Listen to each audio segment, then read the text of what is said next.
Hey friend, welcome back to the Lifestyle School podcast. Today we're diving into one of the most underestimated, misunderstood, and I think really under-optimized nutrients in modern health, and that is vitamin D. Now, you've probably heard it called the sunshine vitamin. Maybe your doctor has tested it once or twice, or maybe you've only ever thought of it as something that kids need to avoid rickets or something older adults need for bone health. But here's the reality: vitamin D is not just about bones.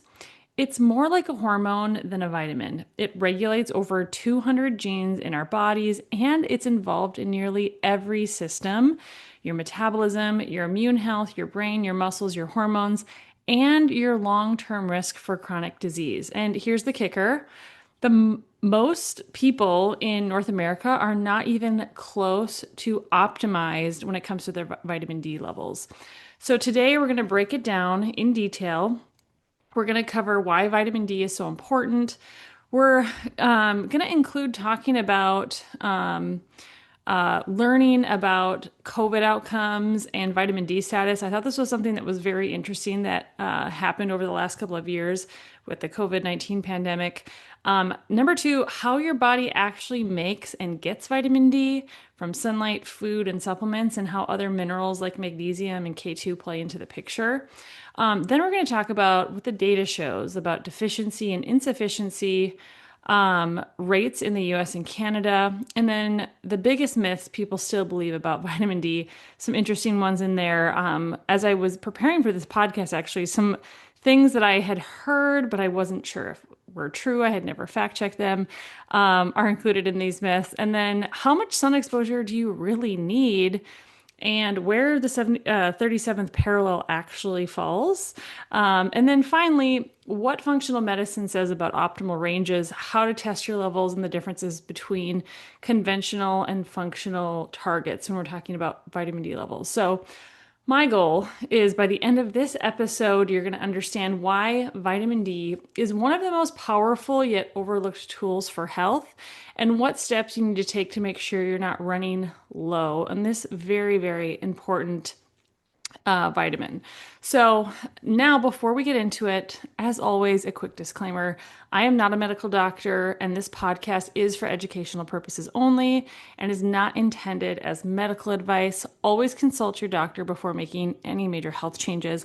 Also, I want to note, just because we are talking about a supplement today, I think it's always really important that people know supplements are not regulated by the FDA. And so it's really, really important to make sure that if you are going to purchase supplements, you are purchasing ones that have been tested by a third party to make sure you are getting something of quality that has exactly in it what it states on the label. So with that, guys, let's get into it. So I think it's really important to start with why.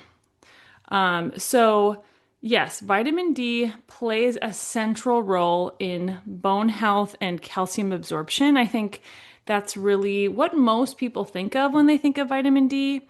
Without it, your intestines can't absorb calcium efficiently or effectively, which means your body will start pulling calcium from your bones to keep your blood level stable. But what happens is, over time, this leads to soft, brittle, or weak bones. And in children, this looks like rickets, and in adults, it looks like osteoporosis. But if that's where your understanding of vitamin D stops, I want you to know you're missing the bigger picture. And today, my goal is to expand that for you. So, one of the biggest reminders of vitamin D's importance came during the COVID-19 pandemic, I truly believe. There were multiple studies around the world consistently coming out, finding the same pattern. And what that was is that people with low vitamin D levels had significantly worse outcomes, higher hospitalization rates, more ICU admissions, and greater risk of death when contracting COVID-19.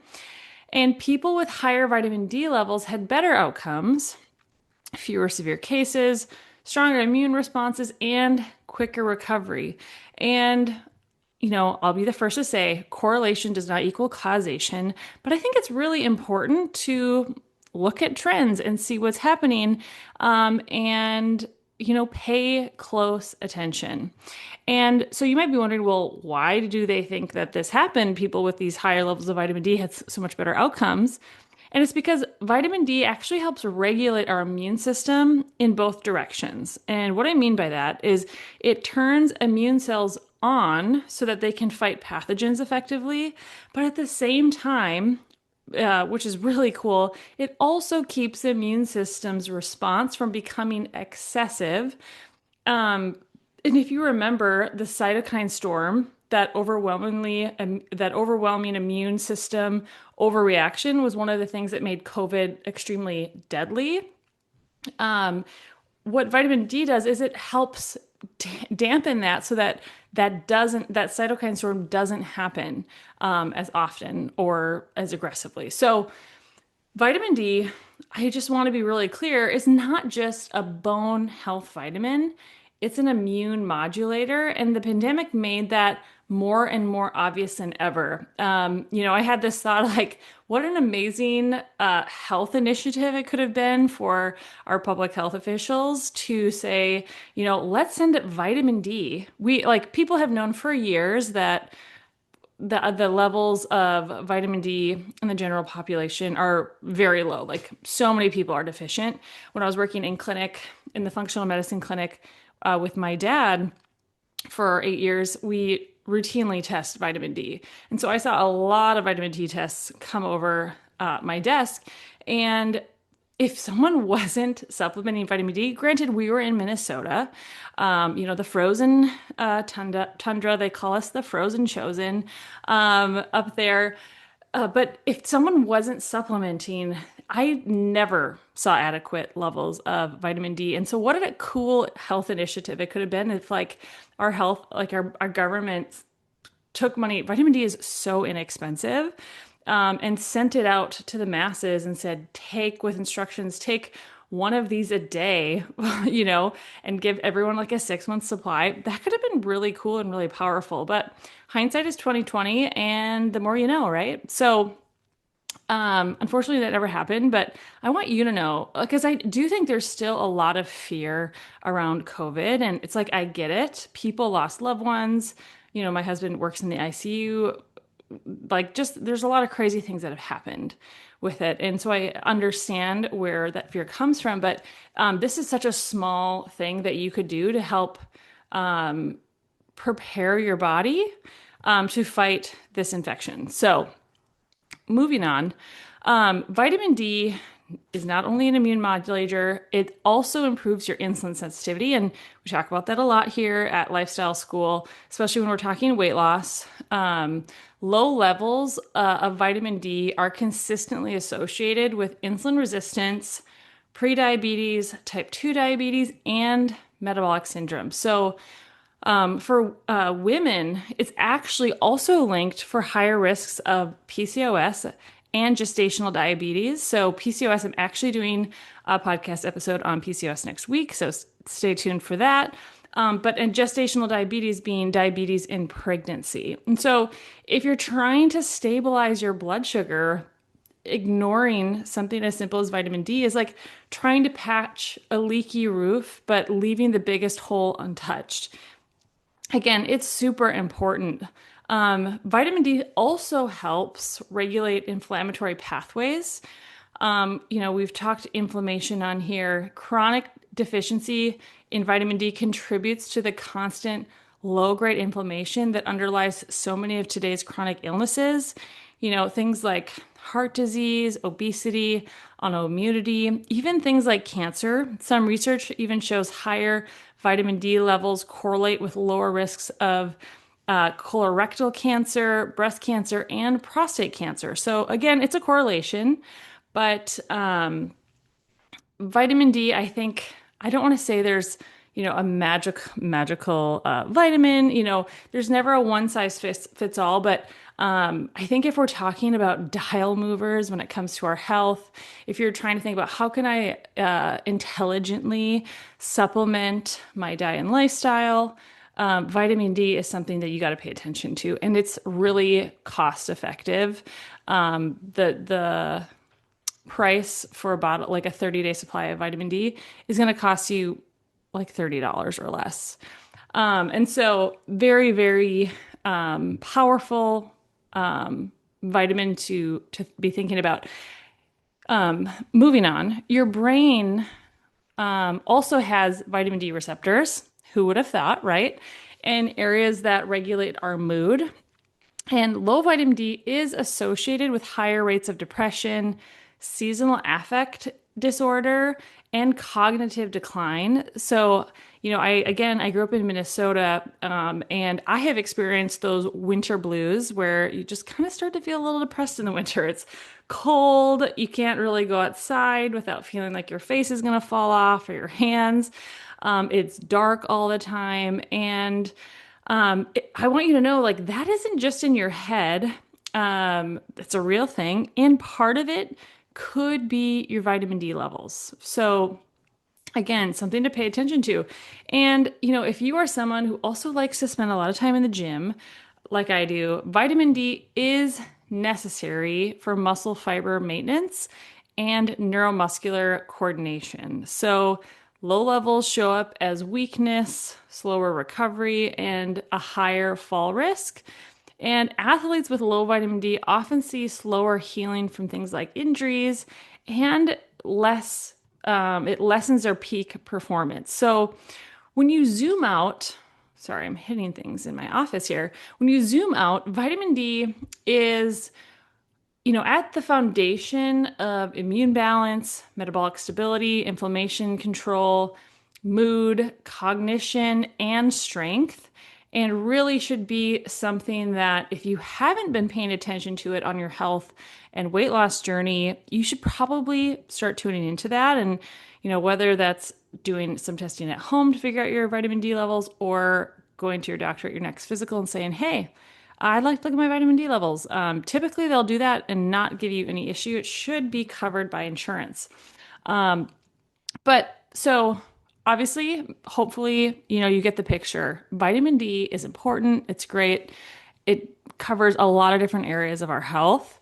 But how does our body make or get vitamin D, right? Like, how does this work? Well, let's talk about it. So, your body is designed to get most of its vitamin D from the sun.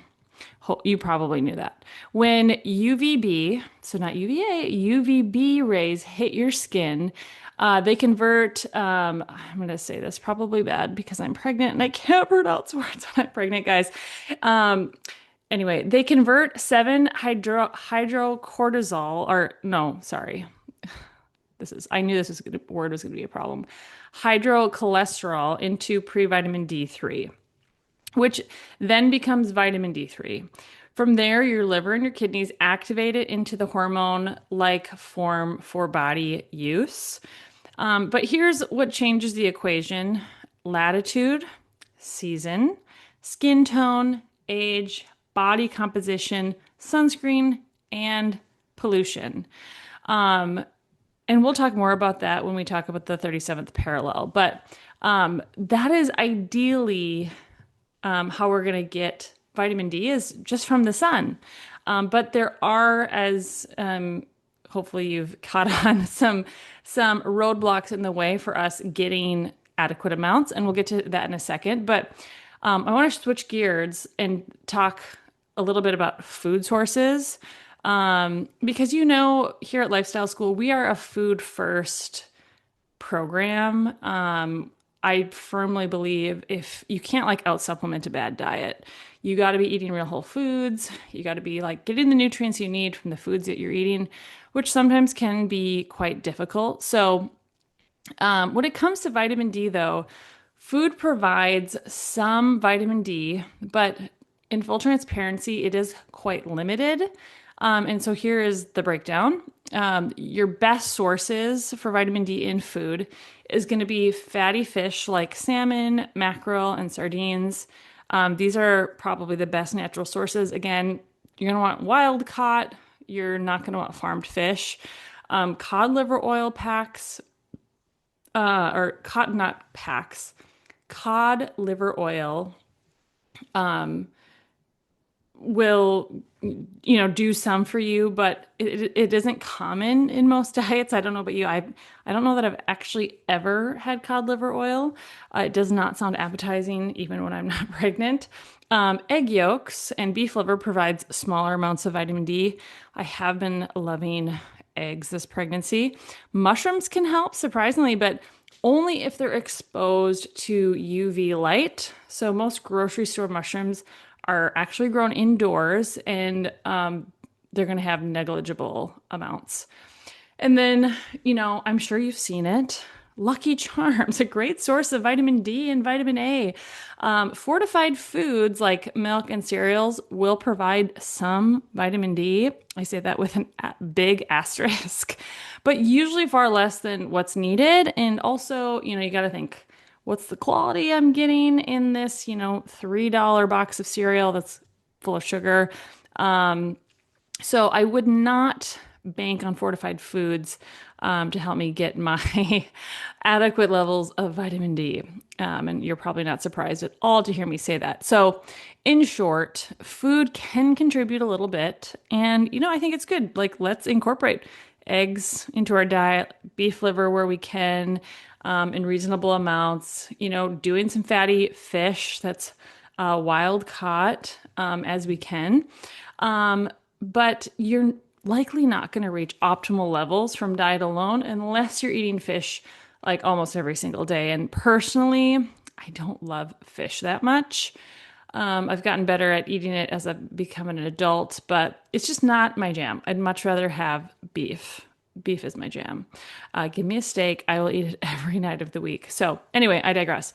Now I want to transition talking a little bit about vitamin D3 versus vitamin D2. And I'm trying to think of how long ago it was. It was probably 5 years ago that I actually found out vitamin D2 existed. I, before that, actually didn't, which is a little embarrassing, but it's true. So there's actually two forms of vitamin D, vitamin D3 and vitamin D2. Vitamin D2 is plant derived, it's shorter acting, and it's less effective at raising blood levels versus vitamin D3, the form your skin naturally makes from the sun. It's more potent and more stable and better absorbed. So this is the form if you're wanting to supplement. I don't know that I've actually ever seen vitamin D2 on shelves. I just had a client that I was working with who was prescribed D2 from her physician. And yeah, no one had ever told me they were on vitamin D2 before. So that was new to me, about half a decade ago. But if you're wanting to supplement, you're going to want vitamin D3.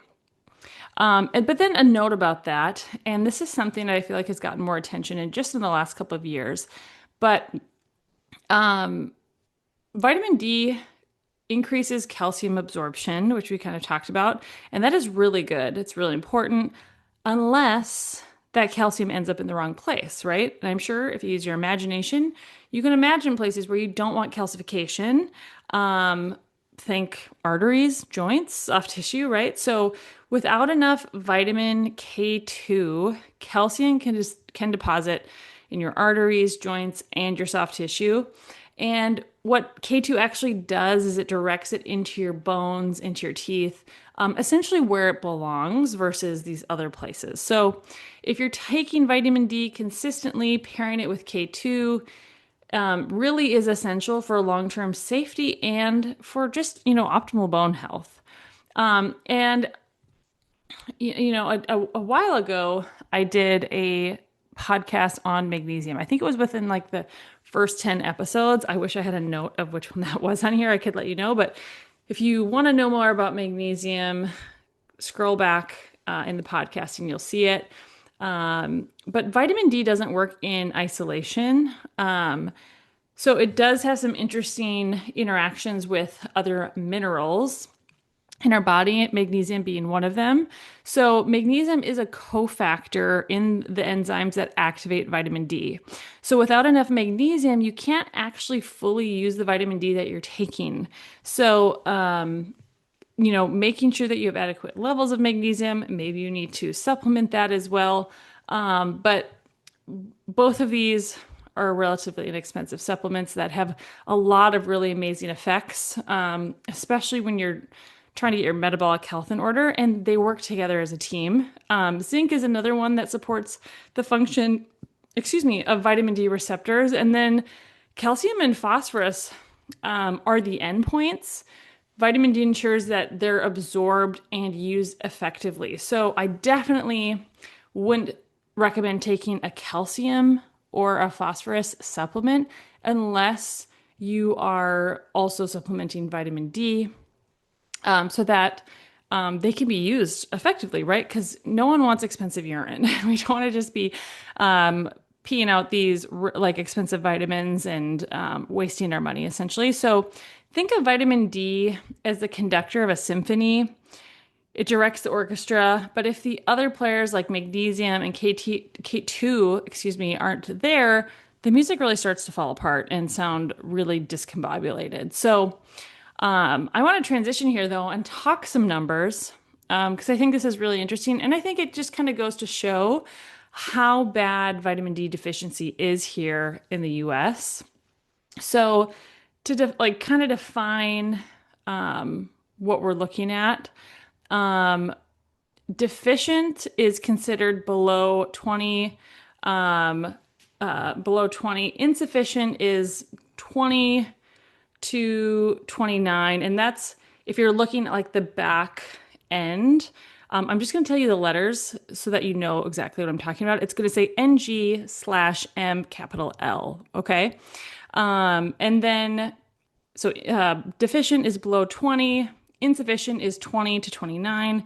Sufficient is considered over 30 by conventional standards. But here's the reality. About 40% of adults are insufficient, so between 20 to 29.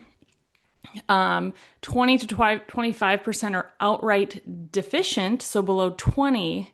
And only about 1 in 3 Americans have, quote, sufficient levels that, and that's by conventional standards, definitely not functional standards. And then when we're talking Canada, Canada uses the same definitions, below 50, no, sorry, I should say they use a different measure, but below 20 is deficient. Around 37% of Canadians are deficient, especially in winter months. So, I mean, that is a significant portion of the population. And if we look at ethnicity, deficiency rates are much higher in Black and Hispanic populations because melanin actually reduces UVB penetration. And studies show that up to 73% of Black Americans have insufficient or deficient vitamin D levels, which is a really big deal when we're talking about health, right? And so I share all this to say deficiency is not rare. It's very widespread. And something that's, I think, also important to note is like if you have a really good tan, you're also not going to absorb UVB light as well. It's going to reduce penetration, just like having high levels of melanin in your skin. So if you have darker toned skin, I am very fair skinned. I easily burn. I still struggle to get adequate amounts from the sun. But if you have really, moderately dark skin or really dark skin, this is something that could make a really big difference in your health. And so I think it's really worth getting tested and to just see where you're at and see if you're, a statistic of one of these people who are insufficient or, really deficient in vitamin D. So I want to talk about some of the myths about vitamin D because I think this is just kind of fun and interesting. But some of the biggest myths include any sun exposure makes vitamin D. And you got to know this is, hopefully you know by now, this is false. It only is made by UVB light. A tan protects you. False. It actually means slower vitamin D production. The next is sunscreen blocks all vitamin D. Technically, yes, but in reality, people don't apply enough. So still, it's going to block some level of absorption, but it's not always going to be 100%. And this is a funny one that I heard a long time ago. I honestly don't remember where I heard it. I probably heard it over 5 years ago or longer, and I never looked it up after that. But I was curious about this when preparing for this podcast. But I heard that showering after sun exposure like washes off essentially any UVB rays that were like on your skin, and so that like the enzymic chemical reaction wasn't going to happen and blah, blah, blah. That's what someone said. I was like, maybe, I don't know. But the answer is no. If you shower after being out in the sun, you are not going to shower off your UVB chemical reaction on your skin. What happens is inside your skin cells when that UVB light hits it. So that is false. Food alone is enough. Realistically, no, we got into that. And then more is better, which you might be thinking like, oh, it's inexpensive, it's really important. You could take a ton of it, right? And have super high levels, but that is actually too much of a good thing is not a good thing sometimes. And in this case, that is the truth.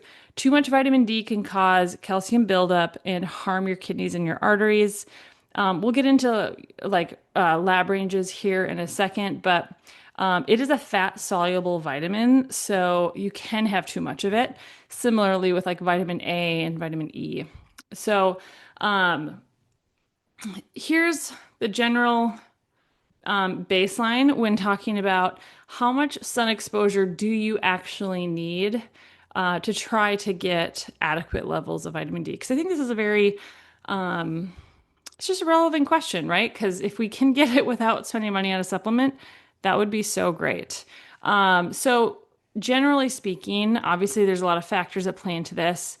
You have to expose about 25 to 30% of your skin, typically like your arms and your legs, not just your face, when out in the UVB sunlight. And you need to be exposed for anywhere from 10 to 30 minutes, 2 to 3 times per week, between the times of 10 a.m. and 3 p.m. when UVB is the strongest. So this may be enough in summer for, someone with lighter skin, but in full transparency, someone with darker skin may need 3 to 6 times more exposure, and older adults and people with obesity may need more as well. But here's the kicker. So above the 37th parallel, which is